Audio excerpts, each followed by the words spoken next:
Assalamualaikum warahmatullahi wabarakatuh. Perkenalkan, nama saya Wahyu Nur Adil Fitra, NIM 192800 dari mahasiswa IAIN Parepare, Prodi Akuntansi Lembaga Keuangan Syariah. Oke, saya akan di sini membacakan atau membawakan materi final saya. Oke, langsung saja. Investasi jangka panjang yaitu investasi yang mana dana yang digunakan akan diputar dan baru dapat dicairkan apabila sudah tiba jangka waktu tertentu, biasanya paling cepat 1 tahun.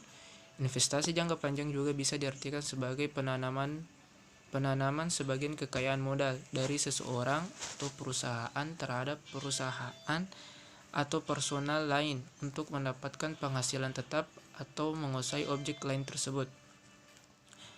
Ada 3 metode pencatatan penanaman modal, yaitu harga pokok, pemilikan, dan equality method.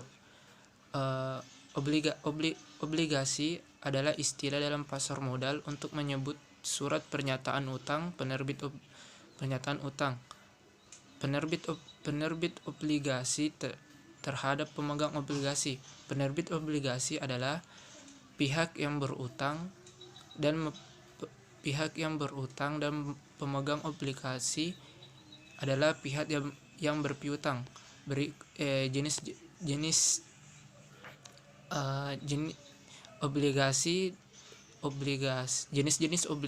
secara umum adalah obligasi terbagi 2 jenis berdasarkan nominalnya, yaitu obligasi konvensional, yaitu surat utang yang mempunyai nilai nominal sebesar kurang lebih 1 miliar per lot.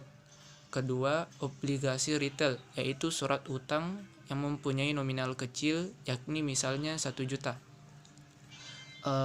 Selanjutnya, obligasi terbagi 3 jenis berdasarkan penerbitnya, yaitu corporate bonds, government bonds, dan municipal bonds. Obligasi terbagi 4 jenis berdasarkan sistem pembayaran bunganya, yaitu zero coupon bond, obligasi kupon, obligasi fixed bond, dan obligasi floating coupon. Obligasi terdapat 2 jenis berdasarkan imbal hasil, yaitu obligasi konvensional dan obligasi syariah. Secara umum, aktiva tak berwujud adalah kekayaan perusahaan yang tidak memiliki bentuk fisik, tetapi bermanfaat bagi perusahaan karena hak-hak yang melekat pada pemiliknya. Aset tak terwujud dinilai atau diukur sesuai dengan harga perolehannya. Biaya perolehan aset tak terwujud dari 1. Harga beli termasuk biaya masuk atau impor dan pajak pembelian yang tidak dapat dikembalikan setelah dikurangkan diskon atau rabat. Segala biaya yang dapat dikaitkan secara langsung dalam mempersiapkan aset tersebut sehingga siap untuk digunakan. Selanjutnya, sumber daya alam digolongkan ke dalam aktiva tetap. Aktiva sumber alam atau wasting asset adalah aktiva yang memiliki karakteristik 1.